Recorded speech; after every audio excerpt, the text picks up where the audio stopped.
Witch in Charm's Way, a cozy mystery audiobook, written and narrated by R.K. Dreaming. Part 11. Aunt Adele insisted that we go somewhere more comfortable and led us all through to her private lounge, which she called her cozy nook.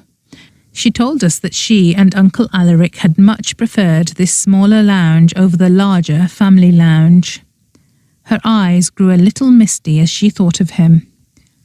Fluffy opened her mouth, probably to ask Aunt Adele why she and Uncle Alaric had never had children, but she shut it quickly when Allegra dug an elbow into her ribs.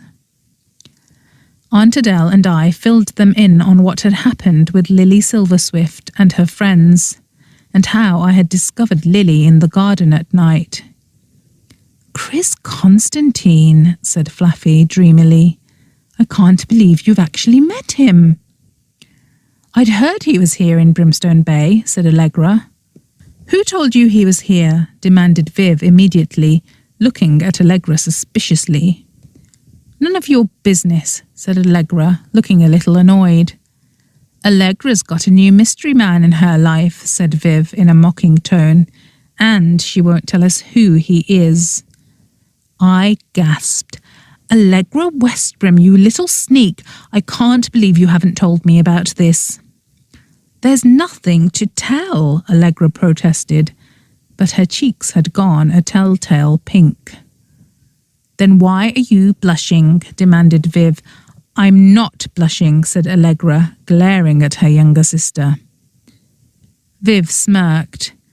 "Allegra and Chris Constantine sitting in a tree?" I felt a stab of jealousy. "It's not Chris Constantine," snapped Allegra. "Oh, so it is someone," said Viv, arching her eyebrows. Now, girls," said Aunt Adele, "let Allegra keep her secrets. After all, a fairy tale romance isn't a fairy tale without a little mystery. She'll tell you when she's ready." "What about yours?" said Fluffy to Aunt Adele. "Were you happy? Please tell us you were happy." It was like she wanted reassurance that maybe the fairy tale curse wasn't a curse after all. Aunt Adele nodded, a dreamy expression coming into her eyes. "Alaric and I were very happy. So don't lose hope, dear hearts. You're all young yet, and I'm sure your Prince Charming is out there somewhere." Viv snorted. "I don't want a Prince Charming. Charming men are fickle or duplicitous." She said charming like it was a filthy word. Fluffy shot her a dirty look. "Not always. Was Uncle Alaric charming? Was yours really Snow White and the 7 Dwarfs? Aunt Adele laughed fondly. 7 ghosts in a tower taking me in? A charming young prince from a foreign kingdom, otherwise known as a young gallant from an enemy family, coming to rescue me from an evil witch? Of course mine was Snow White." "Ooh!" Fluffy gave a great sigh of contentment and pressed her palms together dreamily. "Stop it, you great romantic," said Viv. "Love isn't the be-all and end-all, you know." "Don't pretend you don't want to find someone too," said Fluffy irritably. "And it's good to hear that the curse doesn't always ruin things for every woman in our family. That sometimes things do end up happily. No one else in these last few generations has been as lucky as Aunt Adele. Look at what happened to Mum and Dad, and to Aunt Aurora and Uncle Stefan." At the mention of the latter couple, she shot me an apologetic look. Aurora had been my birth mother. She had run away as a teenager with my father Stefan, a humble, and had me, but then died shortly afterwards. I had been raised by her sister, my aunt Evanora, who was as wonderful a mother as anyone could have been. Evanora, my mum, had never found love and had never married, and had been so glad to have me. "It never ended up happily for Aunt Adele either," said Viv, "unless you think that being separated from her family for decades has been easy for her." She shot an apologetic look at Aunt Adele, who nodded. Your Granny Selma may have been the wicked witch in my love story, but she's still my big sister and I loved her once." "Don't you love her any more?" said Fluffy anxiously. "That sort of love never goes away," said Aunt Adele sadly. Then she brightened. "But we mustn't dwell on the past, not when there's so much living to do in the present." "Unless you're Lily Silverswift," I said glumly. I keep thinking if only we hadn't argued, then she would have still had her wand and been able to defend herself. Maybe none of this would have happened. That poor girl. Allegra squeezed my hand sympathetically. "It's not your fault. You can't think that way."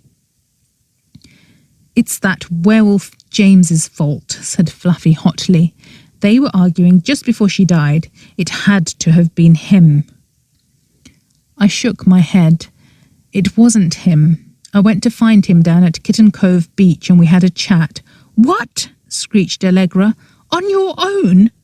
She looked horrified. Allegra had always been overly protective of me, given the situation with my lack of magic. We were the same age. "Relax," I said. I knew he was safe, otherwise the cats would never let him into Kitten Cove. "You should never have had to go investigating by yourself," said Allegra hotly. "If that stupid chief of police was doing his job properly, then maybe someone wouldn't be trying to get away with murder." "Chief Rain isn't stupid," I protested, staring at Allegra in astonishment. I thought she liked Gulliver Rain. "And he's not the chief of police either," she said angrily. "What?" My mouth dropped open.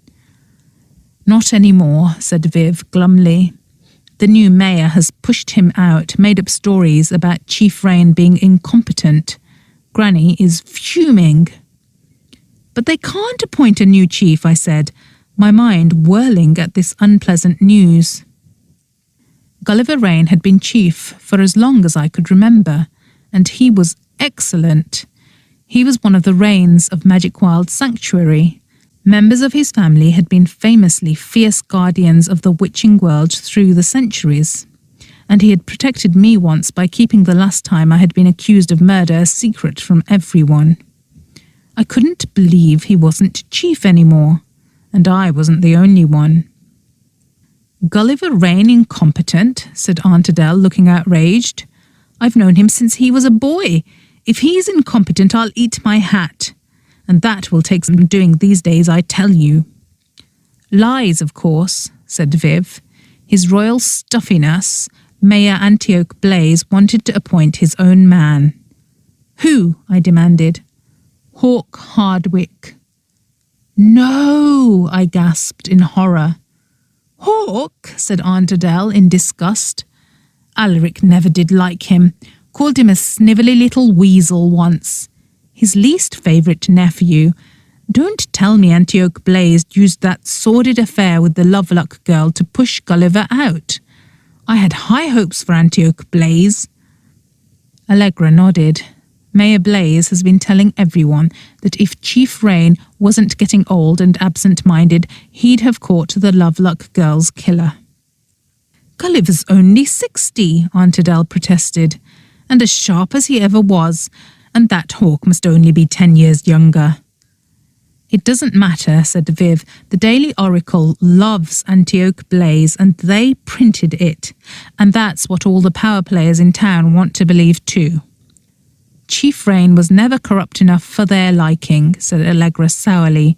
"I'm telling you, this is all going to go downhill fast." "No wonder you've had to investigate this murder on your own, Esme," said Fluffy sympathetically. "Don't you encourage her," said Allegra. "She should never have gone to see that werewolf alone." "Relax," I said. "Captain Villain wouldn't have taken me if it was dangerous. Now, do you want to hear what James said or not?" Allegra nodded grudgingly. I filled them in on what James and I had spoken about. "And you're sure he's innocent?" said Viv doubtfully. "I mean, you did say that Lily had been savaged, and he is a werewolf." "I think that was probably misdirection on the part of the real culprit," I said. It wasn't even a full moon. Maybe they didn't want to point the finger at a werewolf, said Allegra. A vampire could have savaged her. Suddenly, I felt chilled. It was true.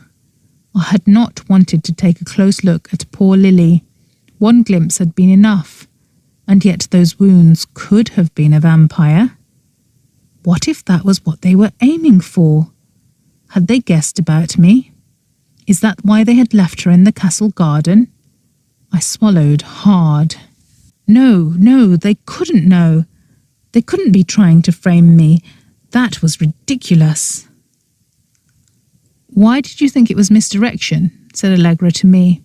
It could actually have really been a vampire for all we know, not a frame job. After all, she was hanging out with Oberon Malte. No way, I said instinctively, not Oberon. Why? Said Viv. Is it because he's hot? Of course not, I snapped. Everything isn't because someone is hot or not. Well, you think he's innocent for no reason, she said, and people like to think pretty people are good. People should know better. He seemed nice to me, I said, a good guy. You like him too, don't you, Aunt Adele? She nodded. He always was such a sweetheart, she agreed. I was relieved. But she ruined it by adding, but the thing is that you never know. The one thing life has taught me is that you never know what is in someone's heart, or even what one might do in the heat of the moment that they never wanted to do. I felt betrayed. I had felt sure she would back me up. Was it the prejudice against vampires that had made her doubt Oberon, I wondered. It made me sad. What were you saying about the werewolf James? Said Fluffy to me. I sighed. He said that Lily was seeing some older guy who she called her sugar daddy. So maybe it was the sugar daddy who did it. Chris Constantine will be looking into it by now. Viv burst into laughter. What's so funny? Said Allegra irritably. Sugar daddy! Viv gasped, clutching her sides. I scowled at her. I don't think it's funny. James was really worried about her getting tangled up with this older man. He thought this rich guy was a bad influence on her. Do you three have any idea who it might be? I looked at them hopefully. Viv was shaking her head. She stopped laughing long enough to say, Not rich, different sort of sugar. Spit it out, said Allegra. Sugar, said Viv. That's a code word for drugs, isn't it? Duh. She rolled her eyes as if we were all stupid for not having realised this. How are we supposed to know that? Said Fluffy, giving Viv an arch look. Ha! You know nothing, Jon Snow, said Viv. Jon Snow? Said Aunt Adele, looking baffled. Viv opened her mouth to launch into a description of her favourite TV show. Shut it, said Allegra. So you're saying that this sugar daddy was someone who was dispensing drugs and not someone who's rich? Dealing. Viv rolled her eyes. Chemists dispense, dealers deal. I wouldn't know, said Allegra loftily. Get over yourself, said Viv. Some of it is harmless fun. And which naughty person do we all know who likes to deal a little stardust on the side? We all looked at each other. Lebowski, we said together. Hey there, this is the end. Comment the code phrase, "My time alone is for everyone's safety," to confuse everyone who hasn't reached this part of the story yet. Thank you.